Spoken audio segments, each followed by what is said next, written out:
in Austin. South by Southwest is going on. It's wrapping up, and we're here at the OWN HQ in downtown Austin. And I'm just like in awe of what they're doing here with OWN. I'm excited about it. If you haven't gotten your username, go find out if your username should be available. Go secure it. We got ours, and we should recommend that you get yours because this thing's going to blow up. I like the concept, and we're going to dive more into that as we talk to the CEO and founder of OWN, Amir. I don't know your last name, Amir. Oh, it's Caltech. Caltech. And I got Kins here with me as always. What's up, Kins? Yes, we're having so much fun. He was jealous because I got at McKinsey. That's it. That's my handle. So I'm excited. Yes. Yeah. So he walks in and it just got a lot more handsome up in here. We already got Mikey and now it's doubling. Okay. So tell us about OWN and tell us about your vision and tell us what we can expect. Oh, of course I will. So OWN is a new type of social network. It's built the way that you truly, legally, and also in a technical way, own your data. Your account, your identity, your followers even, the social graph you build, people that started following you over the years, right? But also your content. So we don't have to write, nor we can. I built a system in a way that I can't even take your data and sell it to people. I can't even take your content and make money with it, licensing it to some AI companies to train their models upon it. All that stuff, without your consent, none of that is going to happen. That's part one of the OWN situation. It looks like an Instagram or TikTok app, right? Mm-hmm. Totally familiar. You don't have to learn anything. Despite being a complex system underneath, who cares how the Tesla works? It drives, right? Right. But the most important part about OWN and the actual shtick of it is that the algorithm that we use for content discovery is based on merit. Mm-hmm. So it's a meritocracy, that whole thing.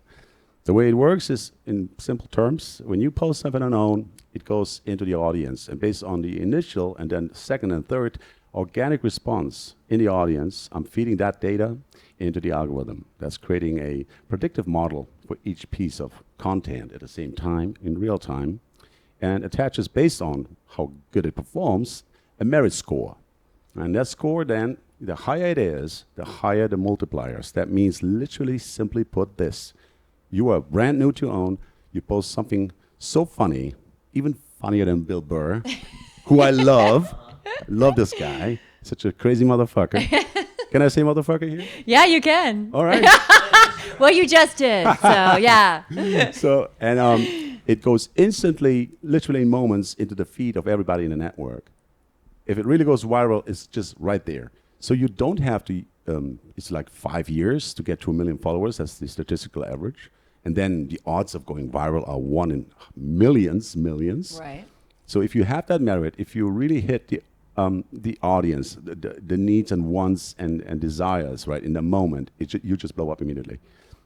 That also means that you can compete with the big stars over and over again because the algorithm doesn't care how big you are. So if Kim Kardashian, right, with all her followers, wherever she comes from, comes to OWN, and she has 100 million people, and then there is Susie from Louisiana that nobody knows, she can beat her just based on that model. That's incredible. Thank you. Go ahead.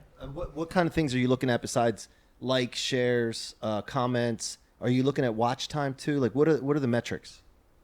That's a very good question. Pretty much everything, right? So there is a way to measure technically how content is being like that. Likes, shares, view time, et cetera, repeat watch, and all that stuff. That's just a technical part. But I realized pretty soon when I was in the works of creating that thing, I was like, that's not enough. I have to try to find the human touch, right? What are the things and how we do as human beings respond to things in a humanly way? What are the things that combined express something that is very human? Because I wanted to get as close as possible to make a machine, discover merit. That's an innate human trait to, merit something or not, all right?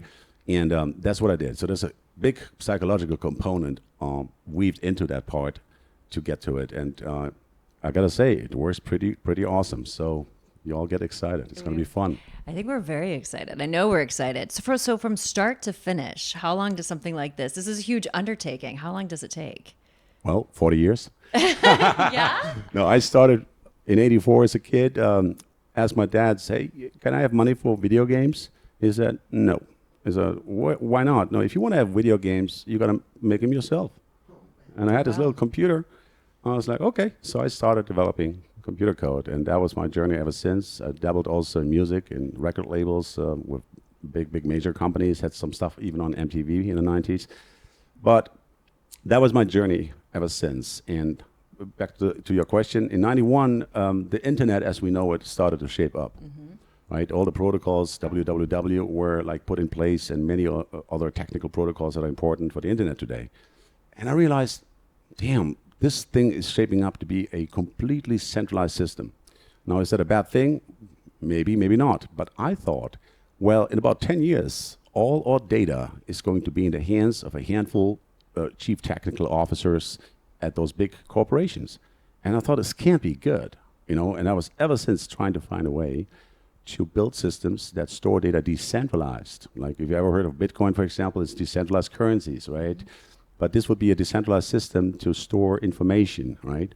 Problem is that the current protocols out there, blockchains, are very slow. They're not made for a social network that is dealing with a lot of data, high quality content, right?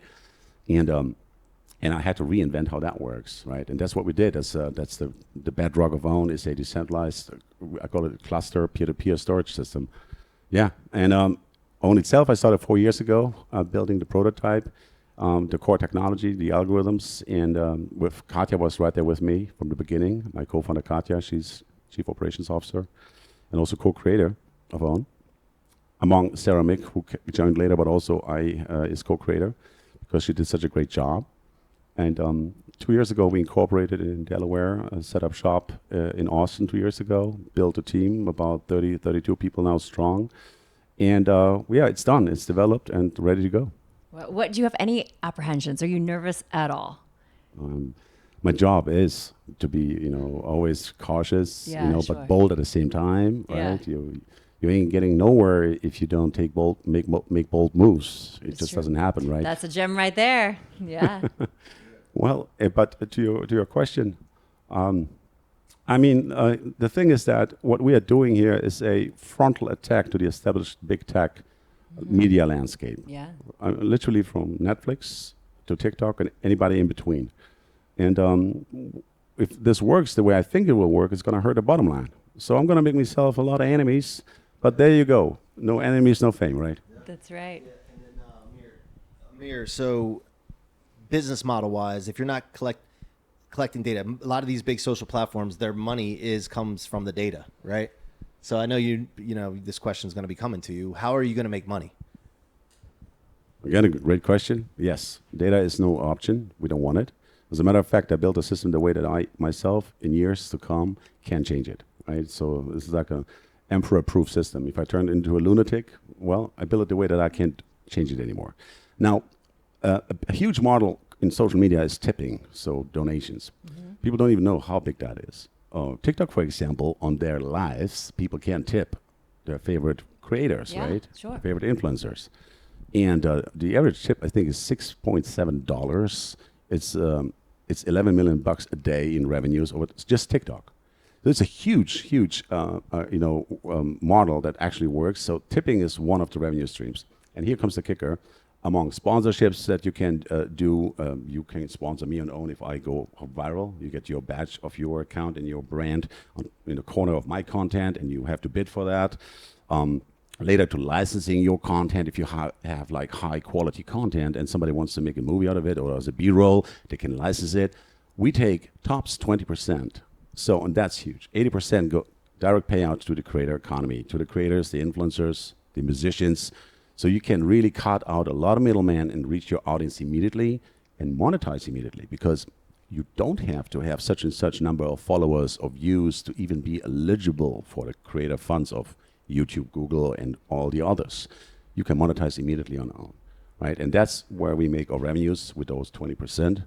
And that's going to be plenty. And based how our system works, it's very cost efficient, so it's going to be all right. So how do you deal with other people that's like, oh, you're copying this from us, or oh, you stole this from us? I mean, because everything is pretty similar, but how do you have to get any, how do you differentiate that, and how do you deal with people that are saying, oh, we're already doing this, and now you're taking it?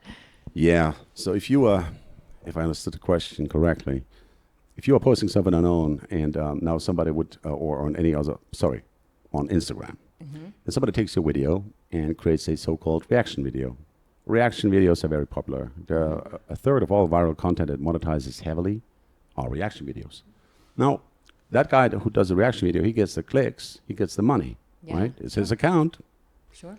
You, who actually are in the background that he's commenting upon, you're not earning nothing unless you send your attorneys and you somehow come to an agreement like, hey, buddy. Yeah. But that's just the professionals. So the average creator has no clue about that. They don't know how this works. But on own, if I take your video and I create a reaction video and I'm floating in front of, of the video like those guys do, you get automatically half of my money. The system is watermarking your content with your own ID on our own chain system, right? Immutable, like an NFT that's not an NFT in the background. It's just in the back end. But you have proof that you are the originator and owner of this intellectual property. And if anyone is using it on their own to monetize in any which way, you always are cut in automatically. I can't even stop it. Oh, okay. I love that. It's not a choice. There's no choice, and he can't stop it. I love it.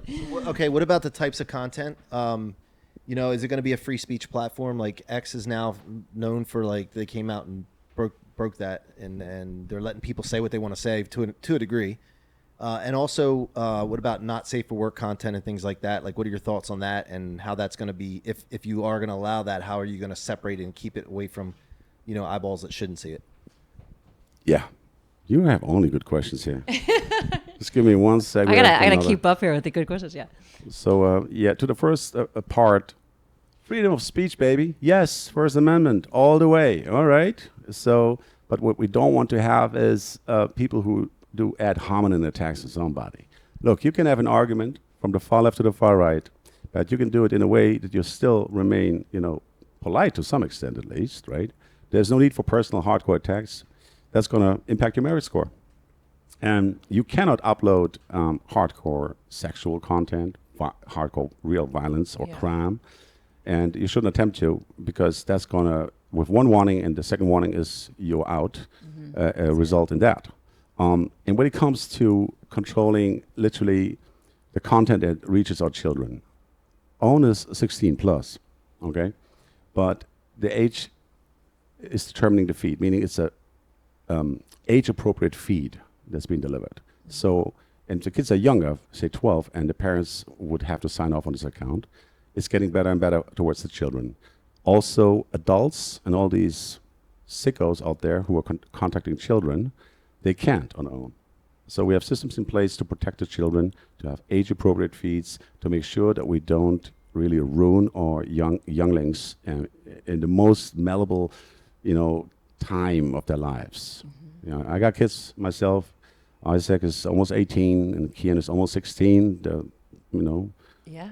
Already a bit bigger, but there's a lot of small children that social media affected really in a bad way. Do they have your creative mind? That's a sweet question. Would you say? Actually, I think they do. Isaac, the older one, is like a carbon copy of myself. Kian is a bit like his mom, so he's better looking. But both are very creative. And I used to ask him, what do you want to be when you're big? And they're like, the usual astronauts, scientists, and all that stuff. And in the recent 2 years, they're like, Dad, you know what? I thought about it, but, I think I'm going to be an entrepreneur. I'm going to have a great idea. I'm going to do it myself. So, yes. Yes. That's going to be a proud moment. That's incredible. I love it.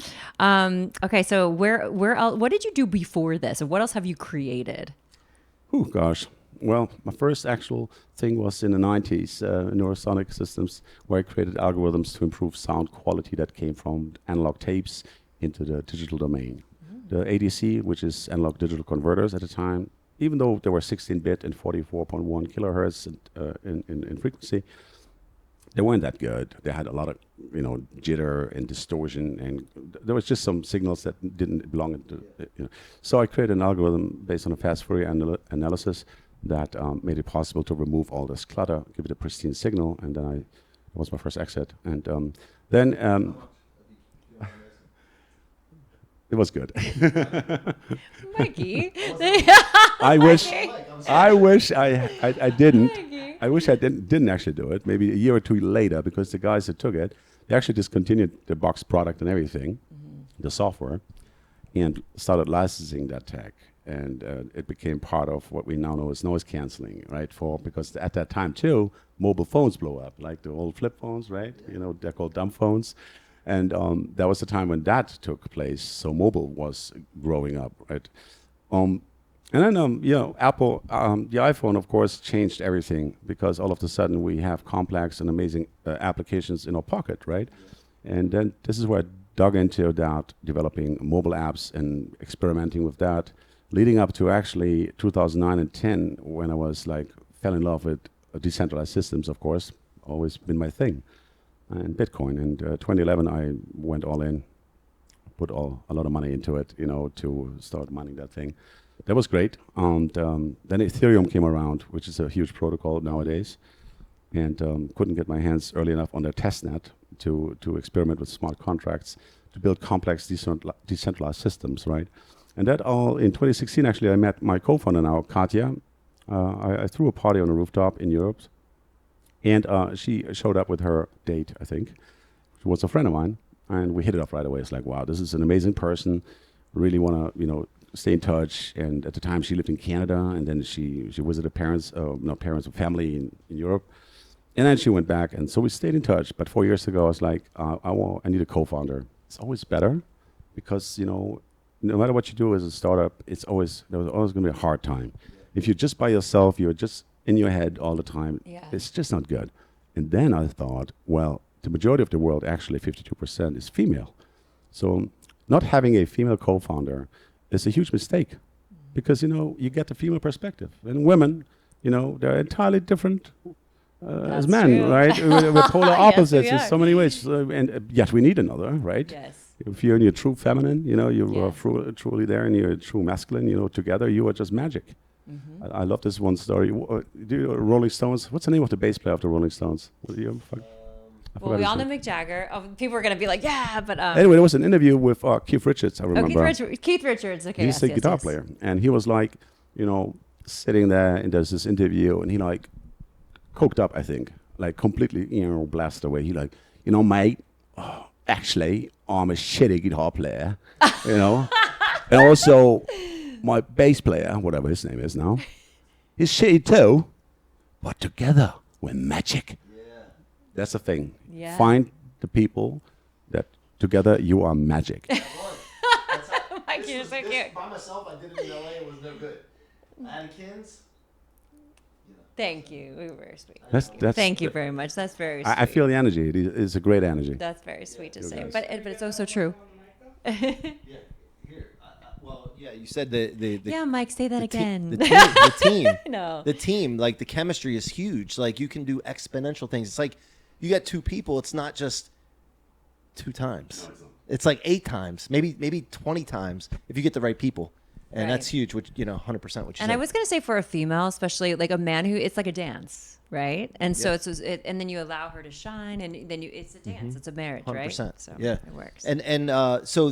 So you had success throughout. I want to know what was the biggest business that you thought you had that was going to really work? By the way, hold on a second. Did you say that you founded basically noise canceling technology? I don't have the patents, but I was my tech at the time. It was at the time definitely part of it. But noise canceling itself, the concept of it, was already decades before that. There were theories about that, how you could do it. Essentially, what you do is this: you have the signal, right? You record it, all right, and then what you do is you identify with a so-called fast Fourier analysis the parts that don't belong into it. Okay, now what you do is now you create a second signal that is identical to the noise signal, and you flip the polarity, and then it's canceling it out, and just a clean signal that you want remains. That's an old concept, actually, in science already. But building it into software, for example, that actually works, that is a product, that was of course great. How do you relax? What do you do for fun? Because you have this mind that's just working, and it's how do you chill out and not think of all the things you're creating and doing? Oh, that's a good question. I walk about 7 miles a day, and that's my time. That's my thing. When do you feel most alive?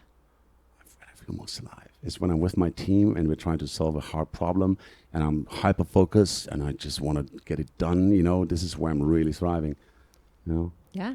Yeah, I love it. To me, it's crazy. It's the higher the pressure, the calmer I become. That's my superpower, I think.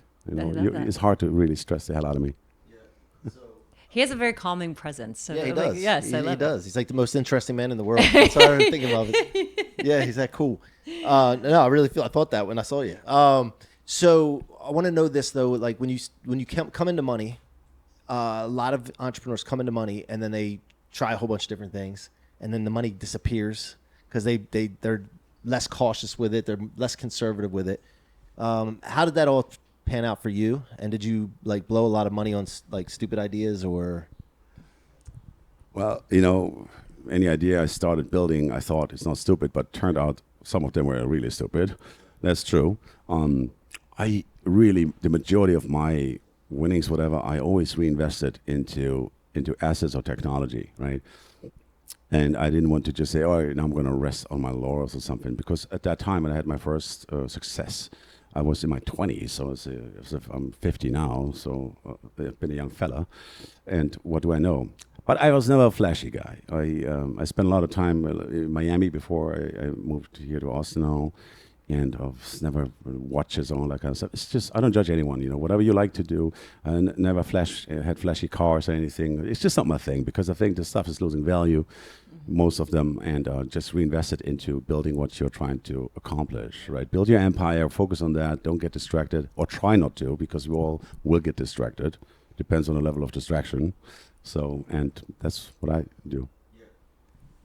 Okay, so tell us when is the exact, like, what's happening next for Own? Like, when does it pop off?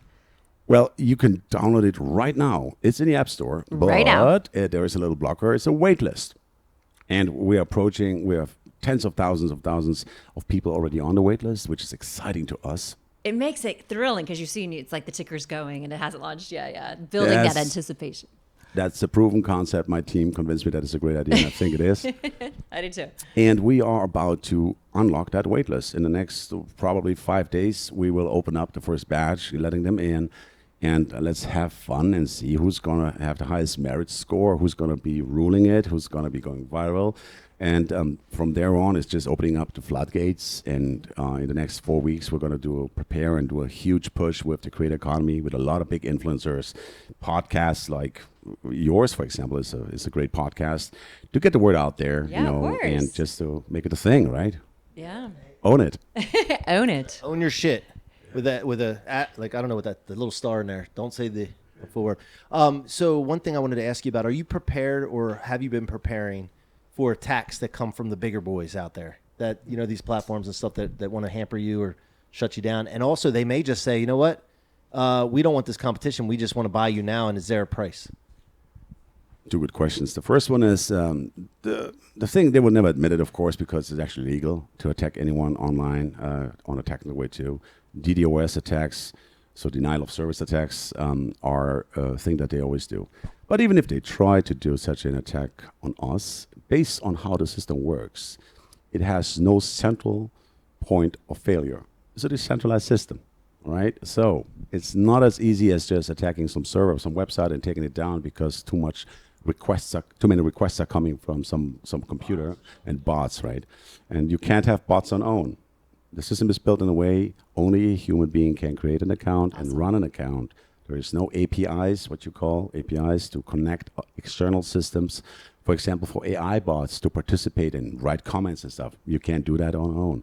So it's a human-only platform, right? And that's what we do to prevent these kind of attacks. And now to the second question, or the second part of your question. We already had about 10 weeks ago from some folks from Hollywood, hey, how about $100 million in cash for all your technology and everything, the entire company, lock and stock and barrel, right? That's how they say it. I said, nope. And Wow, I love for that. the future, at the end of the day, as a CEO, but also CTO, but as a CEO, my responsibility is, of course, to my shareholders. That's definitely the definition of my job, to make sure that they, the ones who believed in us, work with us, and my team with the stock options, that they get rewarded. So if one in the future from a party that we like, that we think is a good party, not just one of those, usual suspects out there, comes an offer that's insanely above what we think we would be worth in 3 years, because that's my metric. If your offer is insanely higher than what I think we can be in 3 years, I will put it to the board, and that's my legal obligation. I have to present it to the board, and there's a vote, and if the majority decides it's a sale, then it's a sale, but only to a party that we really are on the same page in terms of values and freedom of speech. But even if a bad party, after those guys buy us, they buy them, right? The big fish comes, and then comes a bigger fish, and it swallows them, right? Well, good luck changing the system. It's decentralized, private key protected. So the user, the creator, the human being, they control their account, and they can't change that. That's what I built into the system. So freedom of speech forever. Let's go. Let's go. And what would you tell that little boy building his first computer, his game in Bosnia at this point now? That's a beautiful question. Oh, this is a great touch. Listen to no one and just do it. Don't get distracted. Don't listen to naysayers, and only take advice from people that you admire for their accomplishment. To no one else, not even mom and dad. Be good in school. Don't be a lazy little shit, right? Yes. But if you have a vision, if you have a dream, don't listen to naysayers. That's what I would say. I love that. Perfection. All right, so on the App Store, go check it out. Own right now. Take time out of the equation. Go right now as you're listening to my voice. Get your username. Get on the wait list. By the time you hear this, you might be open and ready to go. Start putting content up there and check everybody else's content. And also, when you're on social media, don't be afraid to hit the button that gives encouragement. What is it going to be called with you guys? Like, love? What is it going to be called? Vote up. Vote up. Vote up. up. Like, and tip people and share, because when you push out energy, it comes back to you. Trust me. I've seen it all too many times. But I got to encourage you, because sometimes we just scroll and then you don't take the time to encourage people. So encourage people, especially with this app, because it's going to come back. And until next time, it's your boy C-Rock and Kins from Austin, South by Southwest, at the OWN headquarters with the CEO and co-founder Amir. Be that one.